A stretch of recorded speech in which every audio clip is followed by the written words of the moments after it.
with you, Jeff. Yeah, all right. Toodaloo. Bye-bye.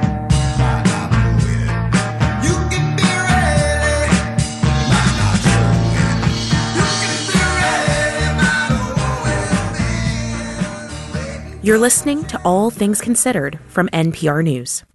And it's on WNYC. I'm Tiffany Hansen. Glad you're with us. A Louisiana immigration judge has ruled the U.S. can deport former Columbia University graduate student Mahmoud Khalil based on the federal government's argument that he poses a national security risk. An immigration judge made that determination today. We'll have details for you from today's nearly 2-hour hearing. That's coming up next hour, just around the corner here. It's Marketplace, so stay with us.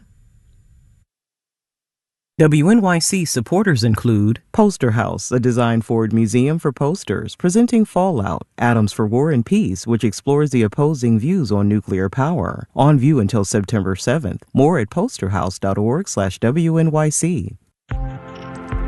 WNYC. Independent journalism in the public interest. 93.9 FM and AM 820. NPR News and the New York Conversation.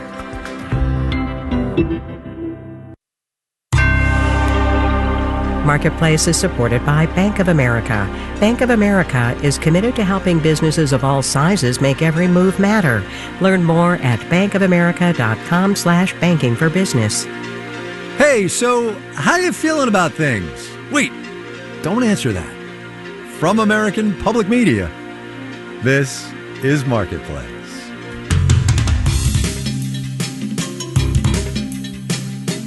Marketplace is supported by Bitwarden Password Manager. A strong password can be a critical first line of defense for accounts. This World Password Day, Bitwarden can help individuals and businesses protect their logins across all devices. Learn more at bitwarden.com. And by Baird. Employee-owned and independent, Baird offers global financial advice focused solely on clients' needs while consistently reinvesting in the expertise and capabilities to serve those needs. More information at BairdDifference.com.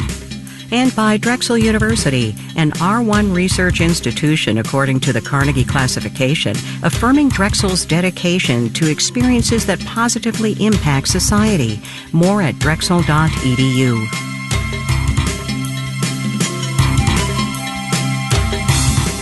In Los Angeles, I'm Kai Ryssdal. It is Friday today, the 11th of April. Good as it always is to have you along, everybody. I could summarize the week here, couldn't I? A quick what happened and why. But I'm going to guess all y'all have a pretty good handle on it. No, so we are just going to dig right in. We, on this Friday, is Heather Long. She's at the Washington Post. Jordan Holman is at the New York Times. Hey, you two. Hi, Kai. Hey, Kai. Jordan, I get to start with you because we're going to start with consumer sentiment from the University of Michigan out today. Terrible by almost every measure. And look, we know that sentiment doesn't necessarily affect consumer spending and behavior, but this is another one of these entries in the, man, this is not very good file, right? Yes, the vibes are absolutely off.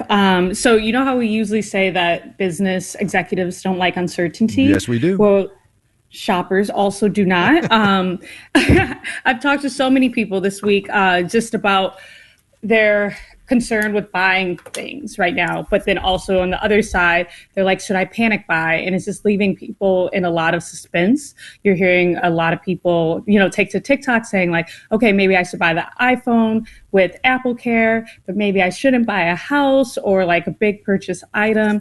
And it's just, as they look around the corner, they're not sure what's going to happen. Yeah. And so that kind of leaves everyone in suspense. Right. And right now we're looking at a 90-day corner on these tariffs. Heather Long, let me ask you this.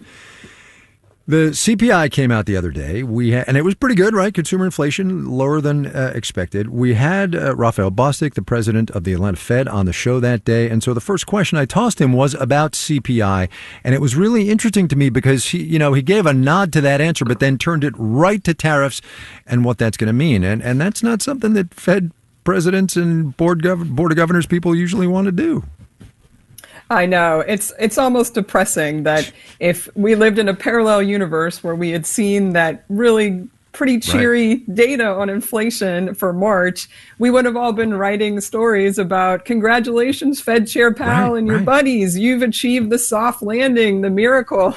And instead, it's just what Mr. Bostic was talking to you about. The only thing any of us are focused on is these tariffs. And I can tell you at the Washington Post, one of our most read stories this week is what you should panic buy right now before the tariffs go into effect. Wait, I have to go look that one up. Sorry, I'm pulling it up here in the studio right now. And here's the one that really, Kai, I didn't know we should be buying South Korean sunscreen. You know? For real? These are the things. And so that, it just reiterates what Jordan and President Bostic were saying. Everyone's focus is on these tariffs. Jordan, let's talk about retailers, the people who source stuff from overseas, who bring it into this country, who now I have to imagine are scrambling to find someplace other than China to source their materials. Yes? Yes, absolutely. A lot of executives are spending a lot of time in meetings discussing tariffs and what they're going to do with them. It's a mixture of things. They're talking to vendors saying let's eat the cost 50-50 on this. Let's stockpile this. Let's just wait, sell through our inventory and see what happens next. But I think what's so eye-popping about this is just how much time CEOs are having to give to thinking through this, especially as the news changes like every hour, it feels like. Yeah, more than every hour, honestly, is what it feels like. Heather, let me ask you this, and I'm going to get a little technical here, so brace yourself. One of the things that happened this week was that as we saw stock markets go down, we also saw U.S. Treasury debt, bond markets sell off. That is to say, the prices went down, which meant the yields go up. That is extremely unusual. I need you to explain why it's unusual and then what it means. Yeah, sure. What a week. Normally, the U.S. government bonds are seen as that safe haven when stocks are selling off, when there's panic in the world. Think back to 2020 and the pandemic. People would rush to U.S. government bonds and really to the U.S. dollar, too. And that broke down this week. And, there's all these complicated explanations with hedge funds and basis trades. But at the heart of it, it's really very simple. And that is right now, the United States, global investors do not want to invest in the United States. That's why they're dumping dollars. That's why they're dumping our bonds. That's why a lot of people don't even want to travel here right now from overseas.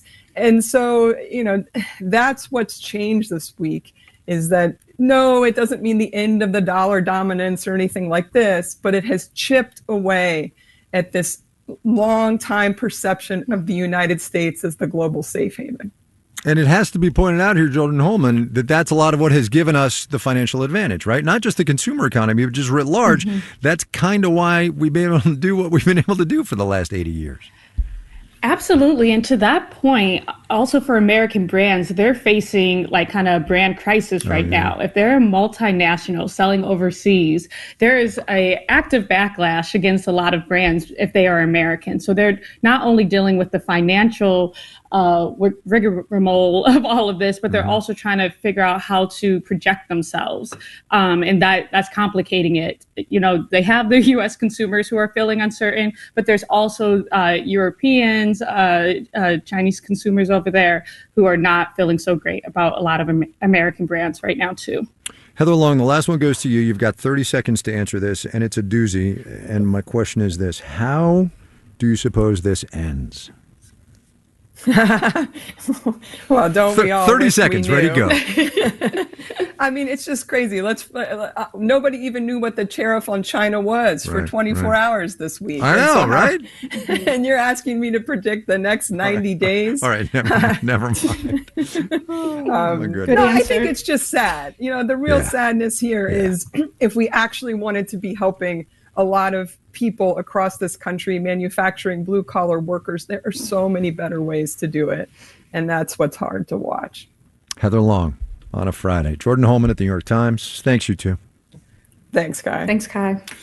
On Wall Street today, sure, it was up. We'll go with that. Details, numbers, you know the drill.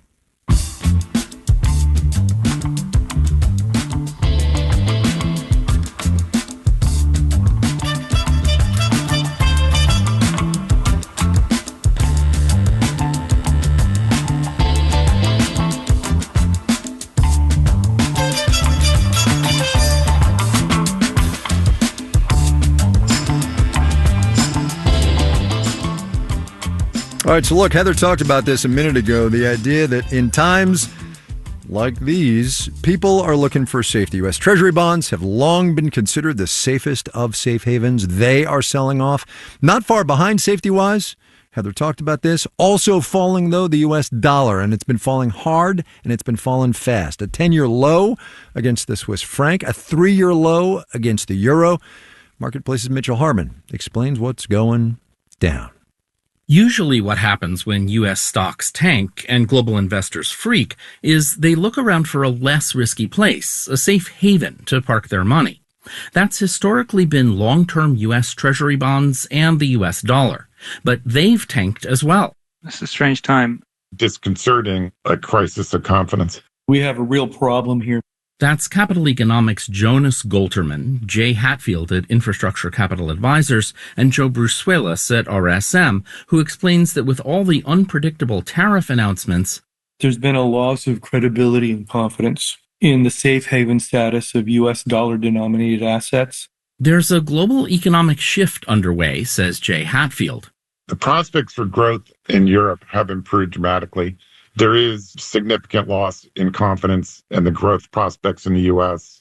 And along with that, says Jonas Golterman, dollar dominance in the global system is no longer something we should take for granted. If you're looking for some other place to store your money, the euro, Swiss franc, and yen have been going up the most against the dollar. Now, a lower dollar could eventually help boost U.S. manufacturing, something President Donald Trump wants his tariffs to do. Weaker currency means your exports become cheaper. But Golterman says at the price of undermining U.S. economic supremacy, it's the silver lining to a pretty bad cloud. And the storm might still be gathering. I'm Mitchell Hartman for Marketplace. You know how we report inflation figures two ways, month to month and then year over year? Here's why. From February to March, car insurance fell 0.8%. That was in the CPI that came out the other day. And you right now are probably looking at the last insurance bill you got and saying, yeah, no, not my insurance. Well, it's going to make more sense when I tell you that year over year, March 24 to March 25, car insurance rose 7.5%. Marketplace's Kaylee Wells explains what's going on there. Jeff Reeder knows firsthand why car insurance has increased. He leads benchmarking at Aon's Insurance Consulting. He just replaced his bumper on his 2021 Ford Expedition for $5,000. Cars are much more complex now, so even simple damages often will have sometimes 2 or 3 times the cost that they would have had previously. Because a bumper in 2025 might include fancy sensors and cameras. On top of that, the insurance market itself has been struggling, says Chase Gardner with the online insurance agent Insurify. Car insurance has been in a state of near crisis since the COVID-19 pandemic. There were the supply chain issues, the inflation that followed, and a post-pandemic spike in traffic fatalities. And since insurance companies have to get state approval for rates, it takes a while to react to market changes. So, yes, the drop last month is good news. This dip is almost a response to trends that happened in 2023 and 2024, and we're kind of just now seeing those results.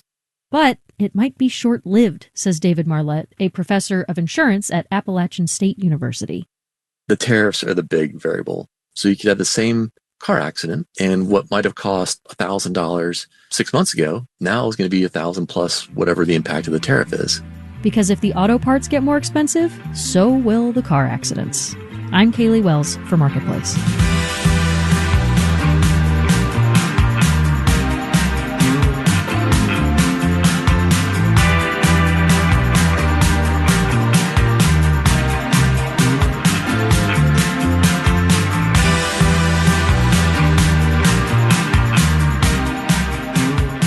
Coming up, something that is stable no matter what the economy is like. What makes a dream job a dream job? Anyway, first though, let's do the numbers. Well, here you go on the Friday of a man, what a week. Dow Industrial's up 619 points, 1 0.6%, 40,212. The Nasdaq picked up 337 points, 2 0.1%. 16,724 there. The S&P 500 added 95, 1.8%. 53 and 63. Here's really why we're doing the super happy music. For the 5 days gone by, the Dow up 4.9%, NASDAQ up 7.3%, the S&P 500 elevated 5 7/10%. However, all y'all know the rest of the story. JP Morgan Chase posted earnings that beat expectations. Still, though, the deck points to, quote, ongoing turbulence.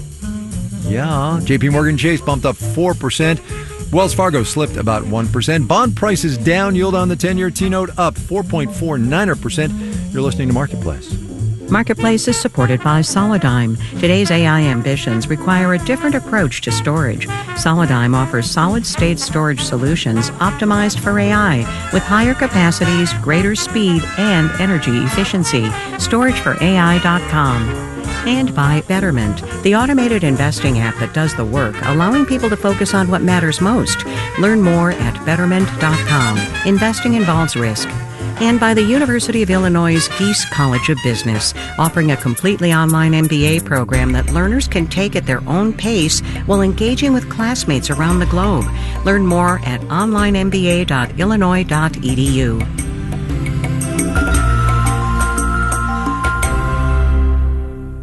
Support for WNYC comes from Drexel University, an R1 research institution according to the Carnegie Classification, committed to fostering experiences for its students that positively impact society. More at drexel.edu. If you're among the tens of thousands of listeners who support WNYC with a financial contribution, thank you. It's also possible that your employer participates in a workplace matching gifts program, which could double or even triple your support. To find out if your donation can be matched by your employer, just visit our easy search tool at wnyc.org/match. And thanks. It's Marketplace here on WNYC. Coming up at 8 tonight, it's On Point. Spotify promised independent artists a new revenue stream, but it turns out there's a hidden price for the perfect playlist. That's On Point tonight at 8 here on WNYC. This is Marketplace. I'm Kai Ryssdal. With the now standard caveat that what I'm about to say could be changed at literally any moment by a post on Truth Social. As of right now, the import tax on everything coming into this country from China is 145%. And most goods from pretty much everywhere else come with a 10% tariff. The Trump administration says it's imposing these tariffs for two reasons: to protect American jobs and industry and to bring in new revenue, what the White House claims would be trillions of dollars over the next decade. I'm obliged to point out here that tariffs are taxes paid by American consumers. But tariffs can be tough to actually collect, especially when avoiding them can save you millions. Marketplace's Matt Levin reports. You know when you return from traveling abroad and just want to get back to your bed, but you still have to wait in that annoying line for that customs officer to ask you those annoying questions? Well, if you were a bicycle from China or a t-shirt from India, you probably wouldn't have to wait to interact with anyone from customs. So the average inspection rate and year over year, it kind of changes, has been averaging like 3 to 5%. Angela Lewis is a licensed customs broker for a logistics company called Flexport. It's her job to file the paperwork U.S. Customs and Border Protection requires for stuff to enter the country. More than $3.3 trillion worth of goods entered the U.S. last year. It's simply impossible for customs to inspect all of that, which means when Lewis fills out the paperwork for, say, a shipping container of 100 bicycles from China to get through the port of Long Beach, the federal government is mostly trusting that what's in the shipping container is actually 100 bicycles, not, say, 500 bicycles, which would require 5 times more in tariff payments. I do think that the way the tariffs are being implemented and the speed of which they are is making it easier right now for some fraud and evasion, just because of how hectic it is. Goldman Sachs estimated that in 2023, tariff evasion cost the U.S. $110 to $130 billion. And that was before the Trump administration's tariff hikes. Economist Derek Kellenberg at the University of Montana says the incentive to cheat is higher now. We find that for every 1% increase in tariffs, there's a 3% increase in misreporting of trade values in industrialized high-income countries. AKA a 3% increase in tariff evasion.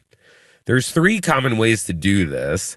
Lie to the government about the value of the goods you're bringing in, lie about what goods you're bringing in, or lie about what country you're bringing the goods from. But there's also just good old-fashioned smuggling, avoiding official ports of entry altogether. Rather than drugs or guns, it may become more profitable to be smuggling avocados, eggs, and iPhones at the current tariff rates. U.S. Customs and Border Protection declined an interview request, but acknowledged that new tariffs do give rise to new evasion tactics, which can make enforcement even more of a challenge. But the penalties for tariff evasion can be severe. Attorney Vivek Kataria at Whistleblower Law Partners says beyond a tripling of the missed tariff payment, there's also a per violation penalty. And so if you are falsely claiming hundreds of thousands of goods entering the company at a lower price, you can see how that would add up. Qatari says for Customs or the Department of Justice to start an investigation, they often rely on external tips. And those often come from other companies that suspect their competitor isn't playing by the rules, or from Good Samaritan employees. Whistleblowers are probably the best and one of the only ways for reporting when a company evades tariffs. Whistleblowers can collect a portion of the lost revenue they report, and payouts can be in the millions. The Trump administration may want to advertise that whistleblower reward a little bit more. I'm Matt Levin for Marketplace.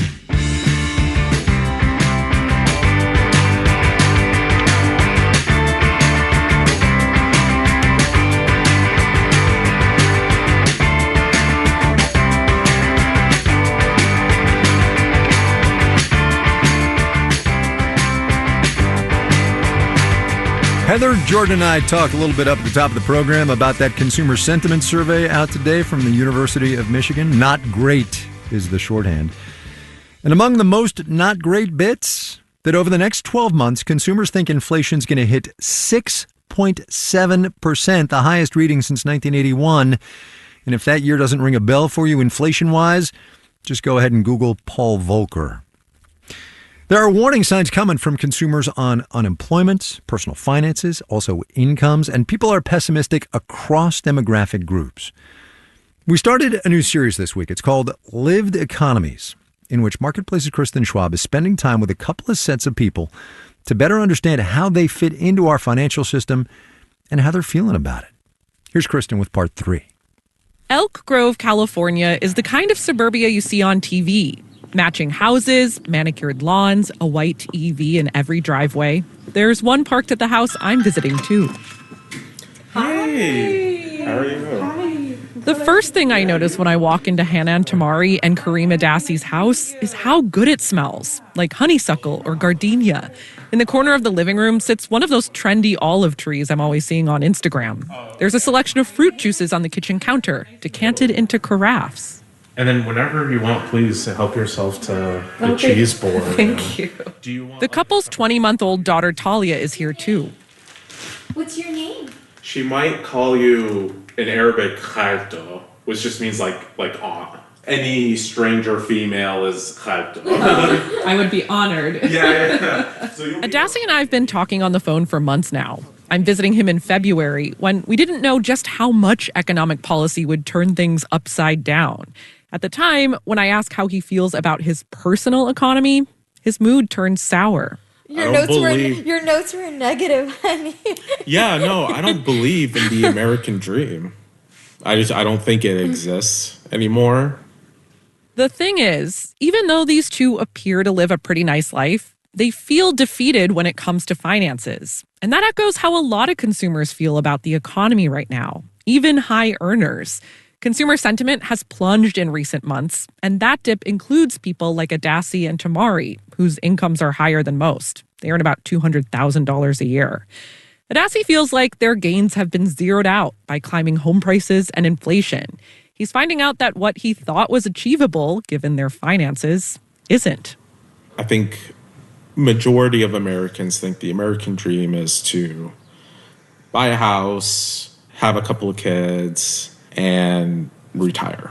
But now it's the American dream is, to me, the American dream is You work till you die. no, that's not the American dream. That's the American reality. Tamari and Adasi are both 31 and children of immigrants. Their parents are Jordanian. And their family showed them that if they put in the work, they'd be rewarded. And I remember even thinking about this when I was deciding if I wanted to go into pharmacy or not. Adasi says the most important thing he considered when choosing his career was, one, something that is stable no matter what the economy is like. And two, something he could do anywhere. In pursuit of this, Adasi spent a decade in school and took on more than $250,000 in student debt. Debt he's still paying off. And he's starting to feel like maybe it all wasn't worth it. Bitter, I think that's a good word. Yeah, bitter. I definitely do feel bitter. I definitely do. Adasi grew up in Elk Grove and followed his dad's path. Growing up, yeah, I would probably say if you were making $100,000, you were fine. Mm-hmm. Buy a house, do whatever you want. Let's take a second to acknowledge that most households in the U.S. do not make six figures. In 2023, the median household income was about $80,000. It is also worth noting that California doesn't come cheap.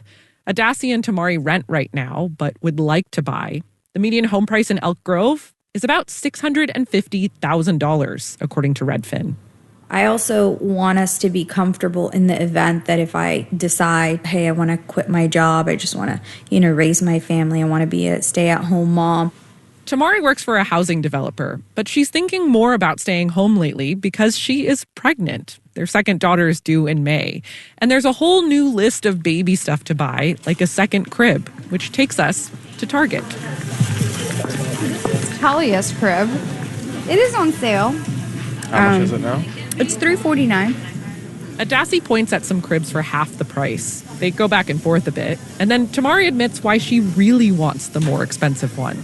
Yeah, I was thinking we match the two girls' cribs next to, if they share rooms, they'll be next to each other. They put off the crib decision for another day, and in the meantime grab some swaddles and bottles. The total is about $108. As Adasi rolls the shopping cart to the car, he circles back to the idea of the American dream.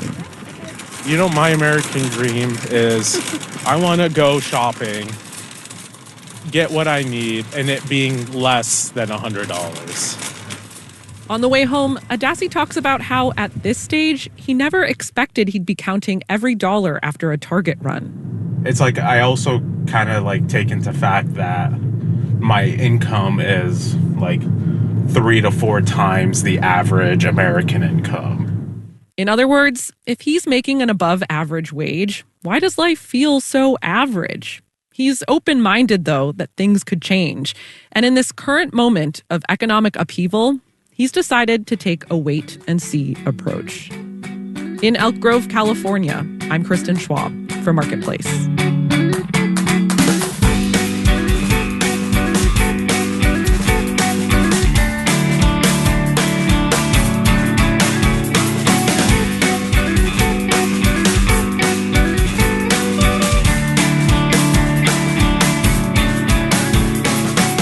Marketplace is supported by Certified Financial Planner Professionals. CFP professionals are committed to acting in their client's best interest.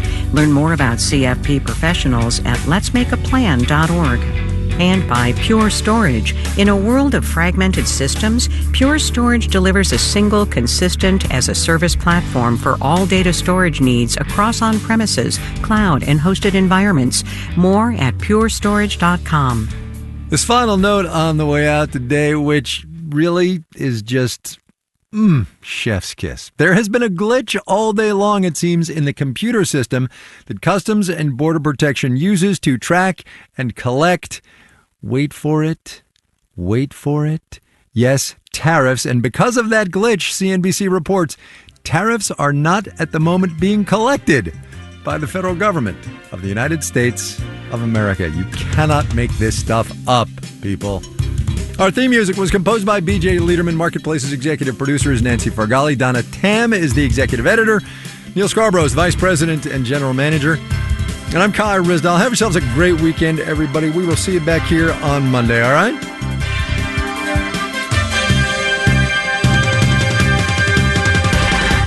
This is APM. Join New York Public Radio's Community Advisory Board and help determine how to meet the needs of WNYC's listeners. Apply by Tuesday, April 22nd. Details at wnyc.org/CAB. And you're listening to WNYC. I'm Tiffany Hansen. Glad you're with us this Friday evening. All Things Considered continues here in just a few moments. At 8 o'clock, it's On Point, and at 9, it's On the Media. The president's on-again, off-again tariffs are wreaking havoc on the economy. Tonight on the Media, how the press is struggling to keep up with covering the chaos.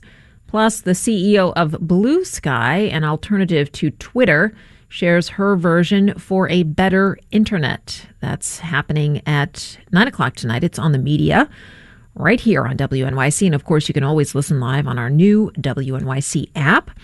Down a few now to 44 degrees, a little light rain and an overcast sky, and your full forecast coming up after news headlines from NPR here in just a few minutes. So stay with us. This is WNYC, FM, HD, and AM New York.